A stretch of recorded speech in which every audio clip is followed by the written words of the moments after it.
오늘은 마태복음 6장 9절의 말씀을 함께 나누어 보도록 하겠습니다. 마태복음 6장 9절의 말씀을 제가 봉독해 드리겠습니다. 그러므로 너희는 이렇게 기도하라. 하늘에 계신 우리 아버지여, 이름이 거룩히 여김을 받으시오며. 아멘. 오늘 본문은 그리스도께서 기도에 대하여 가르쳐 주시는 내용의 첫 부분입니다. 하지만 그리스도께서 가르쳐 주시는 이 기도는 미리 짜여진 형태의 기도문을 따라서 기도하라고 명령하시는 것은 아닙니다. 단지 우리의 모든 소원과 기도의 목적이 무엇이 되어야 하는지만을 제시하시는 것입니다. 즉, 우리는 언제든지 하나님께 우리가 소원하는 것들을 자유롭게 구할 수 있는데, 그리스도께서는 그것들을 6가지의 포괄해서 알려주고 계십니다. 그리스도의 이러한 가르침은 우리에게 참으로 유익한데요. 왜냐하면 기도는 가장 중요한 경건의 훈련임에도 불구하고 정작 우리는 우리가 어떤 내용의 기도를 드려야 하고 또 어떤 것들을 우리의 소원으로 아뢰야 하는지에 대해 잘 알지 못하기 때문입니다. 우리의 모든 것이 늘 하늘의 주인이신 하나님의 인도하심을 받아야 하듯이 우리의 입술과 마음 역시도 하나님의 인도하심을 받아야만 합니다. 만약 그렇지 못한다면 그 사람은 올바른 기도를 드릴 수가 없습니다. 그런 이유로 그리스도께서는 이렇게 기도의 규범을 제시해 주신 것입니다. 따라서 우리가 하나님께 인정받는 합당한 기도를 드리고자 한다면 그리스도께서 알려주신 이 기도의 규범을 기준으로 삼아 기도해야 할 겁니다. 앞서 말씀드렸듯이 이 기도문을 주신 그리스도의 의도는 우리가 어떤 문구들을 사용해서 기도해야 하는지를 규정해 놓음으로써 우리로 하여금 그리스도께서 명하신 형태의 기도문에서 벗어나지 않게 하시기 위한 것이 아니라 우리가 무엇을 바라고 원해야 하는지와 관련한 지침을 제시하셔서 우리의 소원을 규율하도록 하시는 것이고, 그럼으로써 그 소원들이 그 테두리와 한계를 벗어나지 않게 하시기 위한 것입니다. 요약하자면 기도에 대한 그리스도의 가르침의 목적은 기도문을 구성하는 자구들이 아닌 그 내용에 있습니다. 그러면 그리스도께서는 우리가 어떤 소원을 가지고 있어야 한다고 알려주고 계실까요? 먼저 그리스도께서는 하나님의 영광과 관련된 기도의 내용을 알려주고 계시며, 그 후에 우리의 필요와 관련된 기도의 내용을 알려주십니다. 하나님의 율법이 2개의 돌판으로 나누어져 있어서 첫 번째 돌판은 경건의 의무들을 담고 있고, 두 번째 돌판은 사랑의 의무들을 담고 있는 것과 마찬가지로 이 기도문을 통해서 그리스도께서는 우리에게 하나님의 영광을 고려하고 구하라고 명령하심과 더불어 우리로 하여금 우리 자신의 유익들을 구하는 것도 허락하고 계십니다. 그러므로 우리는 우리 자신과 또 우리 자신의 유익을 위하여 간절히 구하고자 하는 마음뿐만이 아니라 하나님의 영광을 가장 우선하는 마음이 되어 있을 때에만 올바르게 기도할 수 있는 마음 상태가 된다는 것을 알게 됩니다.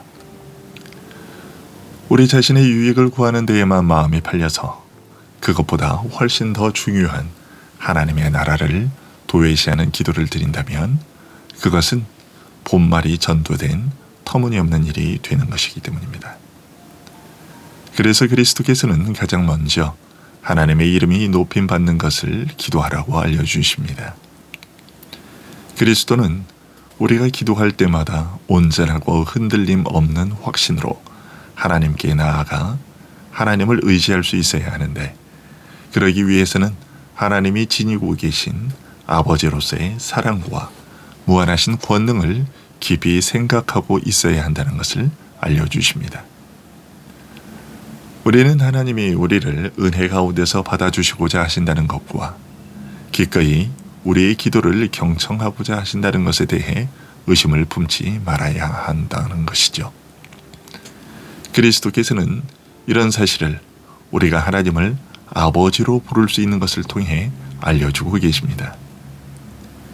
그리스도께서는 하나님을 아버지로 부를 수 있다는 것을 통해서 하나님은 얼마든지 신뢰할 수 있는 선하신 분이라는 것을 알려주십니다. 그리고 우리가 하나님께 기도할 때 하나님의 선하심만을 의지하지 않고 하나님의 무한하신 권능까지 의지해야 한다는 것을 하늘에 계신이라는 수식어를 통해 알려주고 계십니다. 성경에서 하늘에 계신이라고 말할 때는 만물이 하나님의 통치에 속해 있고 세상과 거기에 있는 모든 것이 하나님의 손에 붙들려 있으며 하나님의 권능이 미치지 않는 곳이 없고 만물은 하나님의 섭리에 의해 규율되고 있다는 것을 의미합니다. 그리고 하나님이 하늘에 계신다고 말할 때 우리는 하나님이 오직 하늘에만 계신다고 생각해서는 안 됩니다. 반대로 역대하 2장 6절에 하늘들의 하늘이라도 주를 용납하지 못하겠거든이라는 말씀을 기억하고 있어야만 합니다. 하나님을 피조물들과 구별하는 이런 식의 표현은 우리에게 마치 하나님을 피조물처럼 생각하거나 우리의 인식 능력으로 파악할 수 있는 존재인 것처럼 생각해서는 안 된다는 것을 일깨워 줍니다. 왜냐하면 하나님은 온 세계 위에 저 높이 계시는 분이기 때문입니다. 이처럼 그리스도께서는 우리가 하나님께 기도하러 나아갈 때 하나님의 선하심과 그의 권능을 의지하지 않으면 우리의 기도가 아무 유익이 없다는 것을 알려주십니다. 이어서 그리스도께서는 우리가 구하는 그 어떤 것보다도 하나님의 위엄을 가장 앞세워야 한다는 것을 알려주십니다. 이름이 거룩히 여김을 받으시오며 라는 것이 그것이죠. 이 말은 하나님께 그 이름에 합당한 영광을 드림으로써 사람들로 하여금 하나님에 대하여 생각하거나 말할 때에는 언제든지 가장 높이 우러르려는 마음을 지닐 것을 소원하라는 것입니다. 이것의 반대는 하나님의 이름을 욕되게 하는 것이죠.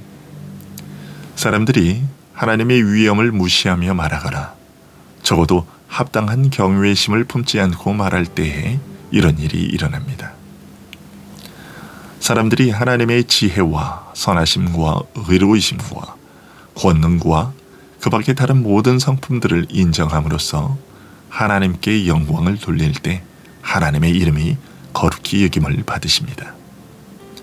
왜냐하면 거룩하심은 하나님 안에 늘 거하고 영원히 머물러 있지만 사람들이 자신들의 악의와 타락을 통해서 그 거룩하심을 가리거나 신성모독적인 멸시를 통해서 그 거룩하심을 욕되게 하고 더럽히기 때문입니다.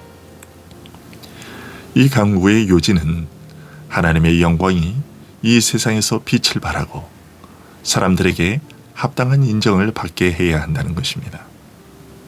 하나님으로부터 나오는 모든 것은 옳고 합당하며 의로움과 지혜로 가득하다는 것을 사람들이 믿을 때 신앙이 가장 순전한 상태에서 활발하게 움직이고 있는 것이라 할 수 있습니다.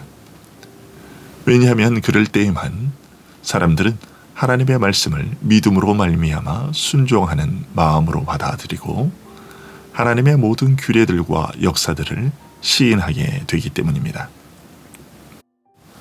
우리가 믿음으로 하나님의 말씀에 순복하는 것은 이를테면 하나님이 참되시다는 것을 인치는 우리의 서명인 셈입니다. 반면에 우리가 하나님께 끼칠 수 있는 가장 큰 모욕은 하나님의 말씀을 믿지 않고 멸시하는 것입니다. 세상 사람들은 정말이지 하나님의 이름을 거침없이 모욕합니다. 그들은 자신들이 어려운 일을 만나게 되면 하나님을 알지도 못하면서 신이 있다면 이라는 말로 가정하면서 하나님께 투덜거리며 불평하고 항의하며 어떤 사람은 아예 대놓고 하나님을 모독하기도 합니다. 또한 믿는다고 하는 자들 중에서도 하나님이 자신이 원하는 것을 들어주지 않으면 하나님이 너무 가혹하시다고 생각합니다. 사람의 능력으로는 도저히 헤아릴 수 없는 하나님의 섭리와 은밀한 심판들을 잡담거리와 희롱거리로 삼는 자들도 많고, 심지어 하나님의 거룩하고 신성한 이름까지도 종종 아주 심한 조롱거리로 삼기도 합니다. 그렇게 세상 사람들 중 일부는 하나님의 거룩하심을 자신들의 힘이 닿는 데까지 욕되게 합니다. 한편 이런 점들을 통해서 지금 코로나19로 내려진 대면 예배 금지 조치에 대한 일부 교회와 목사들의 대면 예배 강행에 대한 판단을 우리가 해볼 수 있을 겁니다. 정부의 지침을 거부하고 대면 예배를 강행함으로써 코로나19 환자가 계속해서 증가되도록 하고 있는 것이죠. 불신자들은 그런 뉴스를 들으면서 기독교를 욕하고 그리스도인을 정신병자처럼 취급합니다. 그들로 하여금 그리스도인들을 정신병자 취급하도록 하는 것은 곧 우리에게 공의롭고 정의로우며 사랑의 삶을 살도록 명하신 하나님의 말씀과 그리스도의 가르침들이 우리 인간을 변화시키는 데에 아무런 영향을 미치지 못하는 사문화된 문자에 불과한 것으로 여기게 하는 행위입니다. 그리고 그것은 곧 하나님의 이름을 저들에게 욕보이도록 조장하는 것입니다. 하나님의 이름이 거룩히 여김을 받으시도록 하려고 죽을 노력을 해도 모자란데 오히려 그 반대의 일을 행하는 것이죠. 그처럼 사람이 자기 자신을 잊고 자신의 마음을 들어올려서 오직 하나님만이 높임을 받으시게 될 것을 구하지 않는다면 하나님의 영광을 드러내고자 하는 아주 간절한 소원을 지니고 있는 것이 아니며, 그것은 주님께서 가르쳐 주신 기도의 기본적인 원리를 거부하는 삶을 사는 것입니다. 따라서 하나님의 영광을 구하려는 마음이 없는 상태에서 드리는 그 어떤 간구도 그것은 헛된 간구에 불과하다는 사실을 염두에 두고 우리의 모든 간구가 늘 여기에서부터 출발되도록 하고 이것을 궁극적인 목표로 하는 기도자들이 되어야 할 것입니다. 오늘도 이러한 기도의 원리에 충실한 우리의 삶이 될 수 있기를 간절히 소원합니다. 기도하겠습니다.